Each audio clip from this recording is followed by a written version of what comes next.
Yes, it's me again, Teacher Janelle. And what do we have here for this video?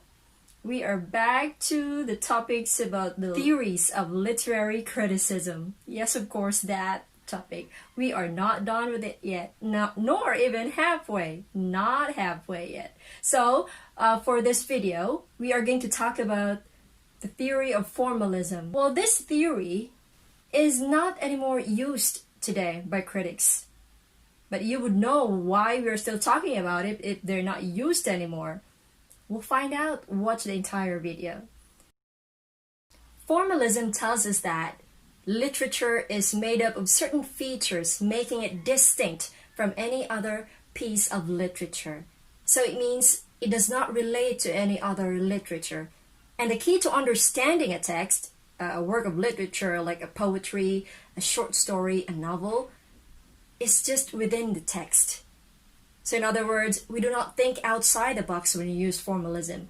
We think inside the box. In other words, we are focused on the form. From the word form comes the word formalism. So there is no need to think of anything else. Just focus on the text. What are the things that we need to think about when we use formalism in critical analysis? How does the text use imagery to create its own symbols?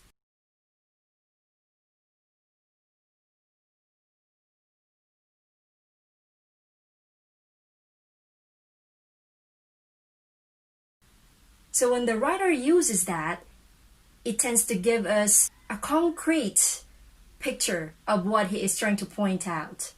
So for example, a haunted house. The author frequently associates every action in the story to a certain haunted house. So because of that association that takes place in the entire story, that haunted house now becomes a symbol of fear, if not death. So the question now is, how is imagery used in the text?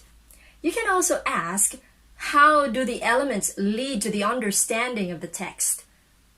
How does the exposition lead to the next event?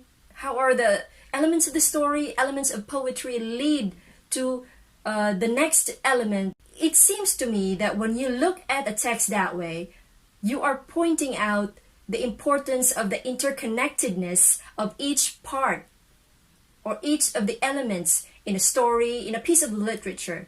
Or how did the character's decision lead to the conflict of the story? So we are only looking at the story. We did not go outside the story. So in other words, in using formalism, you are just going on and about within the text. What the characters do, the circumstances in the story, nothing that leads to society.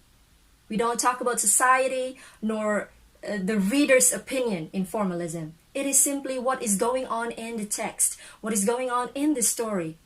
Nothing more, nothing less.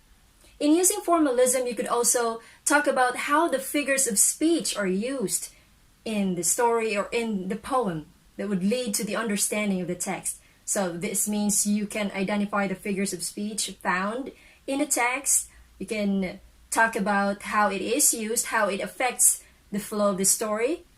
If we're dealing with poetry in the view of the formalist, it is important that you talk about how the rhyme scheme affects how the poem is delivered or how the poem should be understood.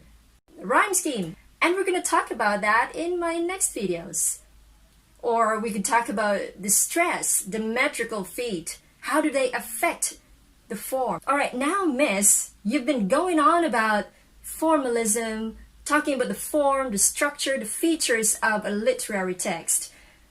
And there is no need for us to talk about our response as a reader, our reaction as a reader. That's not important in formalism, nor how it is related to society, how it affects society, or how it reflects society. It doesn't matter in formalism because we are like horses focused on what is ahead. And in this case, we are just looking at the text, so our main concern is simply the text. So now you understand why formalism is short-lived.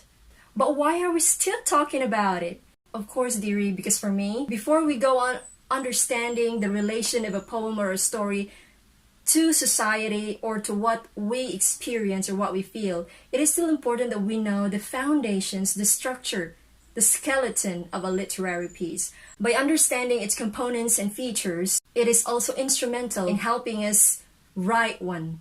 So in writing, it is important that we know the features and the structure. So which is why we still talk about the form.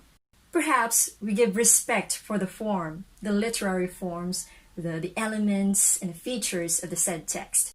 If I'm going to be your teacher, I would still ask you to look first at what is found in the text before I'm going to ask you to go outside the text, roam around the universe, make connections. I think it's the most basic thing to do. Before we go outside, we focus on what is in front of us. Once we understand what is in front of us, it is time that we go outside and make the correct connections, thorough connections, because we already have understood. Formalism may not be used by critics anymore, but it doesn't mean it has outlived its usefulness. So that's it, guys. That's all about it, about our formalism, the theory of literary critical analysis. I hope that I have made it pretty clear now that what your teacher had been asking you about the characters, the setting, the exposition, the climax, the falling action, and the resolution in the story falls in the category of formalism.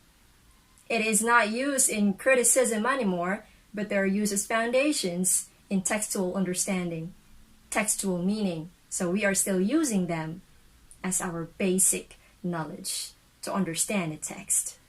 So, Teacher Janelle, I hope you are doing all great there. So, ta-ta for now.